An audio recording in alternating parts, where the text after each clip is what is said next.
And welcome back to the Always Be Building show, sponsored by Dynasty Football Factory Network. I'm Stephen Chalmers, joined as always by my partner on the right side of the screen, Mr. Ryan Odell. Deli, say what's up to the people. What's going on, everybody? Welcome back. Starting to get back into the flow of these things, get back into our normal rhythm. Staying on with the bye series. Tonight, we're tackling the receivers. If you missed any of the other videos, we covered running backs and quarterbacks already. Now we're coming into my house. Kind of like more my thing is the receiver side of things over here. So I'm ready to get this one going. Yeah. So trying to pump these out. So before we get started, though, always like to take time to shout out Dynasty Football Factory. They allow us this platform. They allow us to do what we do. Just want to say shout out to you guys. Almost a 600 view video with the running back buys. So keep up that positive support. Much appreciated. 9 subscribers. We are now 10 away from the allotted 500. That's a huge number for us. We really appreciate the support there. So for Dynasty Football Factory Network, as always, $19.99 annually for the annual subscription, $1.67 monthly if you break it down by monthly payments. On top of that, when you join this platform, you get access to our Discord. You get access to be able to just talk with us, chat in different kind of sub-forums we have on that side of things. You get access to all our articles, redraft, best ball, Devy, and Dynasty. Yours truly, me and Ryan, handle the Dynasty side of things. And on that note, we're just a bunch of fantasy football addicts looking to have a good time, guys. Yes, sir. Before Steven kicks anything off with his first guy, I just want to say that 500 mark, Steven, we're only 10 away. I feel like it was not too long ago we were looking at that as like a dream situation. I don't want to say that, but I mean it's a good milestone to hit because I mean that's halfway to 1,000.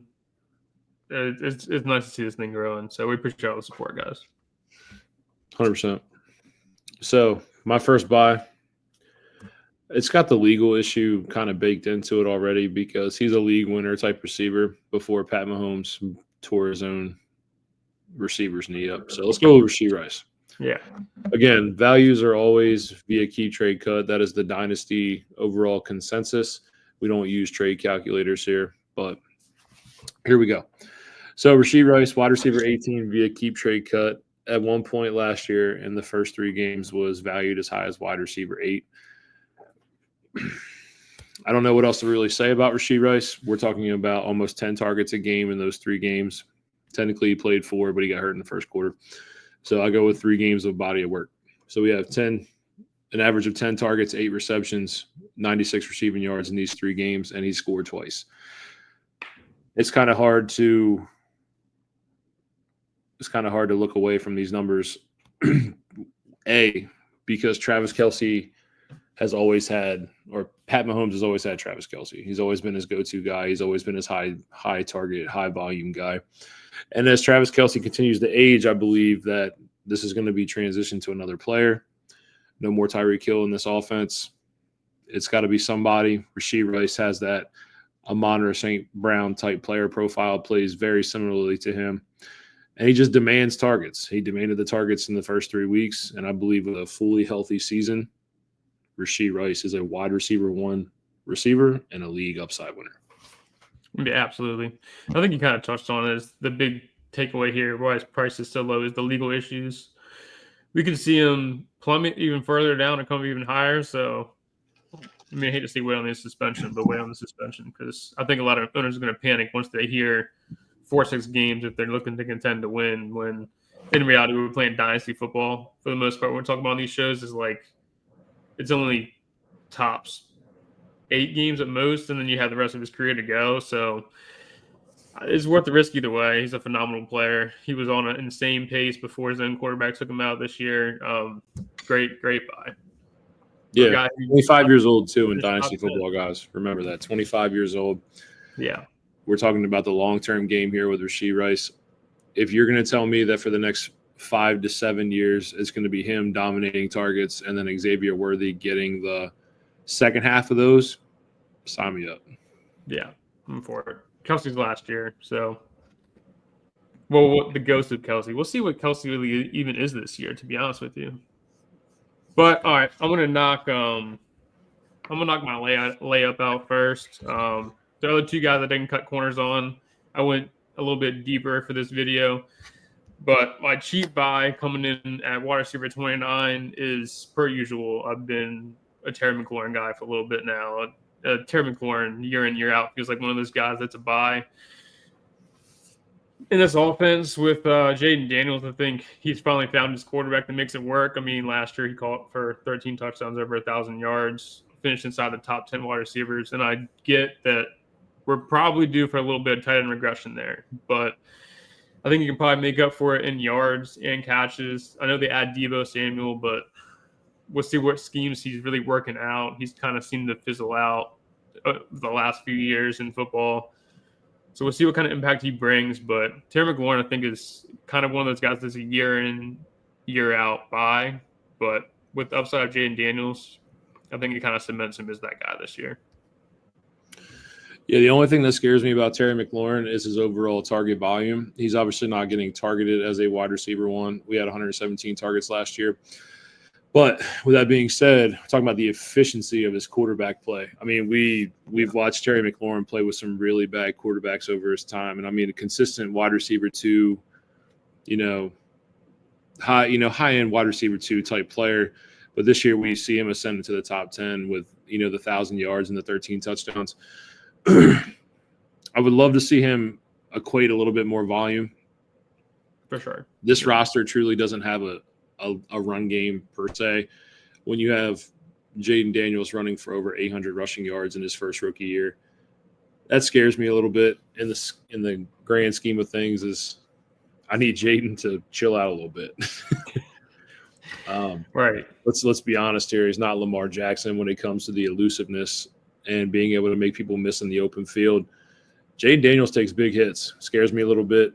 That has to be baked into his wide receiver overall price points as well. But as a QB, he's one of the best young quarterbacks we've seen come in and just sling this. He's slinging it. I really like what they have in Washington. I like the overall protection schemes they've added. I love what they've done this offseason. Deebo Samuel, a great yak threat. It takes a little bit of takes eyes off of Terry McLaurin a little bit. Yeah.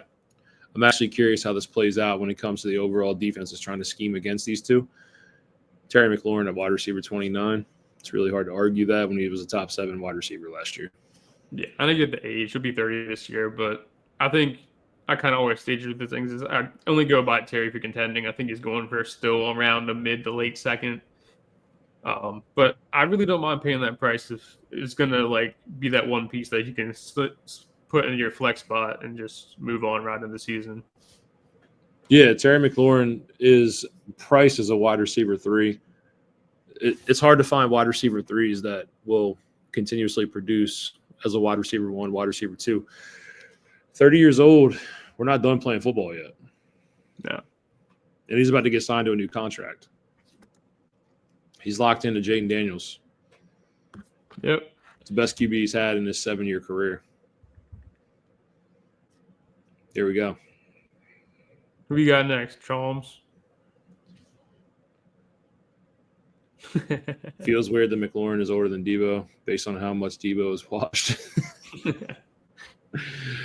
Hey, Deebo said he's not washed, man. He said it was the injury and the sickness they dealt with last year. He said he's not washed.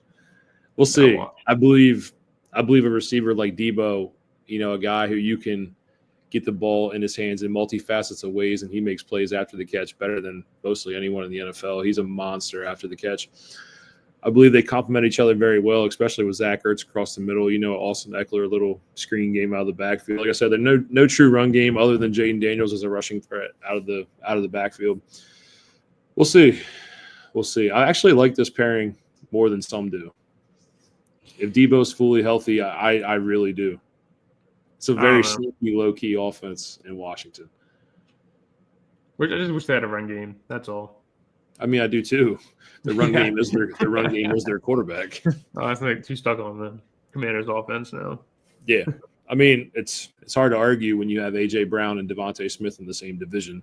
You have Lamb and Pickens now, and Malik Neighbors and whoever else the hell, whether you want to be Juan Dolly or Darius Slayton, I don't really care. Slayton.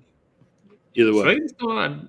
You know what? Don't get me started. Keep it rocking. My next buy is probably the easiest buy on this list. It's not even close. Wide receiver 36. We're talking about a wide receiver 3. This is a wide receiver 3 price point. I always talk about standard 12-team leagues here. Mike Evans. Every year, this value just continues to get better and better. People say, when is Father Time going to catch Mike Evans? Well, guess what? It didn't catch him last year. We're talking about 4th best receiver against man coverage. We're talking about top 15 against zone coverage. He knows how to beat you in both facets of the game. We're talking about Mike Evans, who averaged almost 18 fantasy points per game, which was the best he's had since Jameis Winston had his 30-30 season. This is at 31 years old. This is the best fantasy points per game numbers he's had since the 30-30 infamous season with Jameis Winston. He's never had a true QB outside of the 2-year stretch with Tom Brady who can deliver, throws like I said that. I corrected myself. Like Baker Mayfield has here. His Jameis Winston stretch, he had some of his seasons when it comes to off target percentage and things like that. It was absolutely insane. So now Mike Evans, 11 straight years of 1,000 yards. Here we are. Is Father Time going to catch him this year? Based off his play last year, I haven't seen Mike Evans slow down one bit. No, not at all. I mean, they low-key did have to resort to force feeding him to get into that 1,000 yards this year, but he dang sure got there. Right, but he also missed 3 games in his own right. You know what I mean? Yeah. At 31 years old, he misses a couple games here and there. Okay, it was a 3-game stretch without Mike Evans. Yeah, that sucks. But he was going to get his 1,000 regardless. Yeah. Had he played those 3 games, he would have got there. Yeah, he was balling. Yeah. At the same point, yes, Chris Godwin was better than him last year before Godwin went down. Yes. We don't know the answer to the question, is Godwin truly healthy? Where does Jalen McMillan fit in? Where does Igbuka fit in year 1? Overall, I believe Igbuka is a long-term piece for this offense. I believe he's going to take the JSN route where we have to preach patience with this. Might have a role early just due to Godwin's overall health. We'll see. But guess who's the most consistent player here? Guess who's always there? Mike Evans. Walking gold jacket. Mike Evans, overall wide receiver 6 in fantasy points per game last year. I don't see him slowing down, but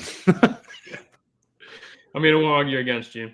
I feel like he's on the Derrick Henry with wide receivers. Maybe not wide receiver. Excuse me. I'm sorry. I said 6. It is wide receiver 7 overall in fantasy points per game last year. I apologize. Wide receiver 7. Not bad. All right.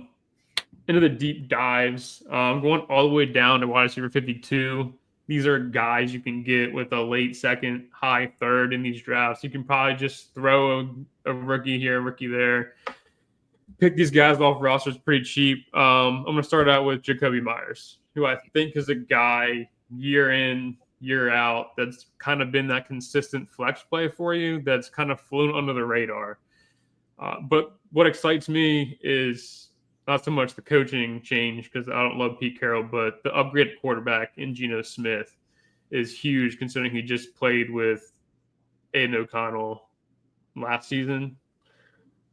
I like that a lot. On top of that, the Raiders are really starting to get him involved.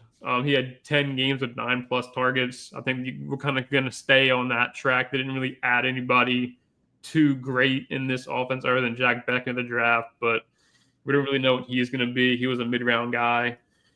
They add Jeansy. I will say that does add a little bit of a threat, but I feel like at the same time, it takes away the attention from the pass game a little bit and could open things up for Jacoby Myers. I think he's just gotten one of those guys that you can get him for cheap, but is going to be able to one of those guys you can plug into your flex spot and kind of not have to worry about it too much. I mean, he might even be sitting on your bench for a couple of weeks, but I think for the price point you can get these guys at, it's worth whatever you can throw to go get them. Yeah. So the only negative downside here for Jacoby Myers being that you add Pete Carroll, a guy who's looking to establish the run first, push the ball down somebody's throat, and then whatever's left over, he's going to try to get into his hands of his playmakers, right? So you have Ashton Jeanty, who we know who's had an overall 90 PFF rushing and receiving grade his sophomore year, who is a viable threat out of the backfield. Brock Bowers is obviously your one alpha. That not even a question here. And now you have Jacoby Myers. So, like, my question being to you is what's left, right? But we're talking about a guy who's consistently produced as a wide receiver 3 or better, wide receiver 2 the last 2 years. And we saw a negative regression in his touchdown overall upside. But we saw his targets go up by over 20. Overall, just a reliable guy. Can work in many multitudes of formations on the field. Jacoby Myers has always been that slept-on wide receiver, right? 28 years old, 6th year in the league. And he just produced at a consistent rate. Consistent. Right. Last year, if he was your wide receiver 3, you were winning leagues. He was a decent flex piece and with almost 15 fantasy points per game. Same realm as Jordan Addison. Yeah. Just think about that. He's the same realm as Jordan Addison. Devontae Smith was 16 fantasy points per game. He outscored Jalen Waddle last year. These are just names I'm throwing out at you in the same realm of wide receiver overall variations here. Right. You're talking about wide receiver 52, finished overall wide receiver 19. Obviously, I don't predict another top 20 finish here. I could be surprised. Overall, I think wide receiver anywhere from 25 to 28 is in his consistent range of outcomes. But that's a decent flex spot every week, especially when you're playing in 12, 14-man leagues with 3 flex positions in your overall roster and your lineup. Jacoby Myers is starting somewhere every week. Oh, for sure. Every week. He's a target eater. He knows how to find the open spots in the field and just does his thing. Yeah, I don't understand why he keeps getting slept on year in, year out. He's been pretty consistent. That's what I look for in fantasy is those guys that are gonna hit those numbers. Right.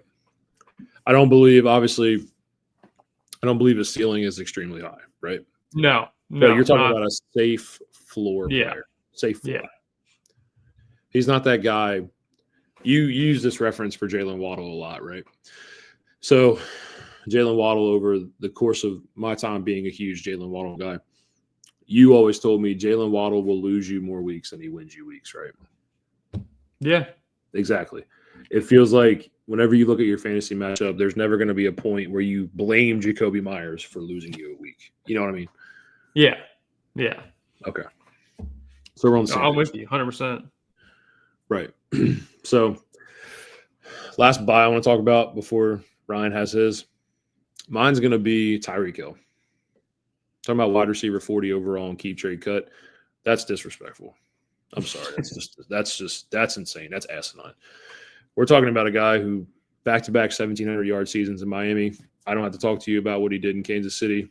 Doesn't matter. We're talking about one of the most decorated wide receivers in the late 2010s and the 2020s era. It's one of the greatest receivers that we've seen play in our lifetime, to be honest. Was it the wrist injury or was it just him losing a step? At 31, I don't really care how a 4.2 guy loses a step. He's still faster than 98% of the NFL. What I think it is teams are completely selling out on this roster, and they're going to run cover 2 at a 90% rate against these guys. It's just what it is. But that's up to the offensive scheming in Miami to get the ball in Jalen Waddle and Tyreek Hill's hands. Now, do I think this year was a fluke to go under 1,000? Yes, I do. Do I believe that at this price point, wide receiver 40, Tyreek Hill is a league-winning upside? Yes, I do.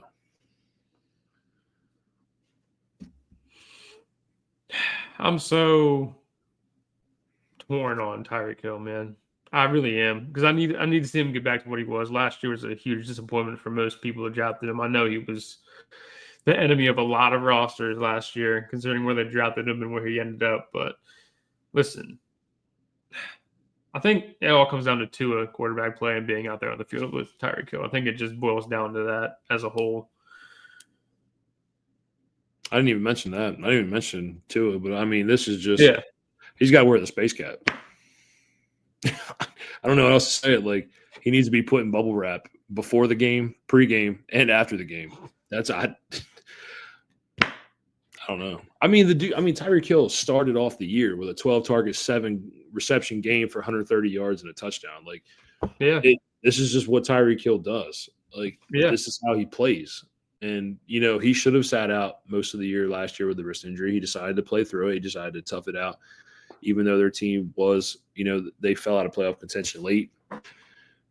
It is what it is, man. But whenever Tyreek Hill's on the field, he's a game-changing receiver. He's a game changer. He's a Hall of Famer. He also is going to have a gold jacket one day. He is just that guy. Yeah. That's about him. My last guy. Look, once again, I think where Steven's kind of going for like the upside league-winning guys between Jacoby Myers, my next guy, I'm just going for a guy that you can probably plug into your flex spot and just forget about it. Guys that can go out on the field and win a game for you here and there. I'm going over to the 49ers. I know it's a little crowded over there as far as weapons goes, but I've always been a fan of Juwan Jennings. Just pretty consistent the last few years. He's a veteran in this Shanahan offense. They just saw Debo go out the door, and I know there's still Christian McCaffrey who's getting older, and he's going to demand what he demands. I get that. George Kittle, sure. But then you look at it like Pearsall's there, but we've yet to see consistency out of him. And then Brandon Ayuk, we really don't know how he's going to come back from this injury. So I think that kind of opens the door for Juwan Jennings to potentially come into this room as the third option in this offense. He's kind of already been that guy for Brock Purdy as far as like finding that soft spot in the defense and just getting a few catches in here and there. From the week 9 bye on, he was targeted 8 or more times. I think 5 out of those 8 games, and I think the other 2 were like 6 and 4. So involved in this offense, like I said, I think him and Purdy have something like low key going on, as far as like a chemistry goes. But like I said, I think he's got a chance to end up as potentially a third weapon in this offense. Coming in at wide receiver 51, I think he's somebody for sure. You can just tack him on a trade that you're already working on with Juwan Jennings. Yeah. So again, Chris also believes with you on Juwan Jennings. Yeah. So we have the biggest question mark in San Fran, 2 of the biggest question marks. We're talking about a guy who earned an elite contract in Brandon Ayuk coming off an ACL tear at 27 years old. Yeah. This was in week 7 as well. So when is he fully healthy? Don't know. When do we expect him to play stellar football? Don't know. I'm going to say the earliest November. And I'm going to say there's a possibility with it being in week 7, we don't see him back to full speed until January. For sure. You know what I mean? And I mean, it's hard to say this, but you're talking about a team who's strictly known to play in warm weather climates. You know, a team, how's he going to play in the cold? How's he going to react to this weather? You know, there's a lot of question marks that surround Brandon Ayuk. Will he be able to get in and out of his breaks and out of his routes the way he was prior? I don't know. Christian McCaffrey, again, one of the biggest league winners in fantasy football history that we've seen in our time. Yeah. And he comes off an injury that is not very nice to running backs. You know, anytime it wasn't an Achilles tear, but anytime you hear an Achilles linked to a running back, especially at 28 years old, like Christian McCaffrey, that becomes a question mark. What is he like when he comes back? You must feel good. You trade Jordan Mason. Jordan Mason was your leading rusher last year. You must feel good. Not saying that, but he's a question mark as well. Kittle's Kittle. To me personally, Kittle is your best player on this team going into the offense, on the offensive side of the ball. For sure. I agree with that. 100%. Pearsall, I actually liked what I saw in a 3-game sparing from Pearsall. First-round draft capital was used on him. Again, very young player in the NFL world. But Juwan Jennings was actually a huge, huge viable target for Brock Purdy. Believe it or not, looked at this the other day when we were talking about Juwan Jennings. He was number, I want to say it was 12 overall in red zone targets. Only led to 6 touchdowns. Right. You know, okay, but still, you can still see the fantasy relevancy in that. Overall, he had 77 catches last year too. Was 25 yards off of his first 1,000-yard season. I believe that Juwan Jennings holds very sparing value, and I mean, I believe that I don't know what his overall finish is going to be, but for wide receiver 52, throw the dart. Yeah, throw the dart. Like I said, Jacoby Myers and really got them talk to you tonight. Just throw a dart at them. I think they're worth a spot on your roster at worst, and you can plug them in if injuries go down. Like just two consistent guys that can win you a few weeks here and there. Yeah. Can I throw one more name out to you just as an honorable mention? Yeah, no doubt. Yeah, so like the really lower end, like overall guy of who Jarvis Landry is, just put that guy in your mind, right? Very, very low tier. Wan'Dale Robinson. Oh, okay. So we're talking about a dude who had under a 5 yards per catch and under a 7.5 yards per target here. It's very bad. Plays strictly towards the line of scrimmage, isn't looking to extend really much past that. But he had 140 targets last year. Damn. Yeah, I don't know if people realize that. Obviously, it didn't equivalent to a huge fantasy, output of production here. Yeah. But anytime I see a guy who I initially would believe to be your wide receiver 3 behind Slayton, True. 140 targets is a number just to keep in the back of your mind. We'll say the Giants fan who watched games. It was a lot of plays at the line of scrimmage, but still, I didn't even know as a Giants fan he hit 140. That's kind of crazy. Yeah, and the QB play should be significantly better than it was last year. Significantly. With Russell Wilson, Russ, Jameis, Jackson, I don't care. It ain't Tommy. It ain't Tommy Cutlets. That's for damn sure. That's fair. I can't argue with that one. So, I'm actually excited to see the Giants play. I'm actually excited to see how this team gels. I think what they built on defense, they're building a juggernaut. I'm actually excited to see how this all gels together. I'm excited for the defensive side of the ball. Still not just an overall betting nod. Huh? Just an overall betting nod. The number for the Giants is 4.5 on the over/under win slate. Take the over. I'm taking the over.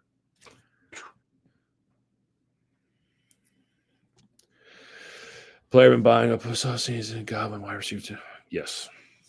Look, I didn't want to talk about Godwin in this episode because I feel like we pound on Chris Godwin every single podcast we do. We're both huge Chris Godwin guys, so I left him off my list. But I think as far as we go, like Delaware kid, he's always in our hearts. I didn't want to keep beating the drum on Chris Godwin here.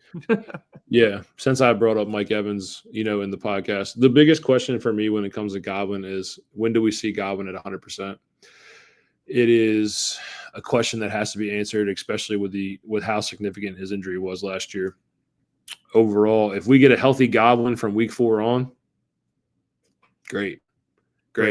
And also, too, the other question with Egbuka strictly playing in the slot in his college career, does that mean Godwin has to be pushed out to the outside?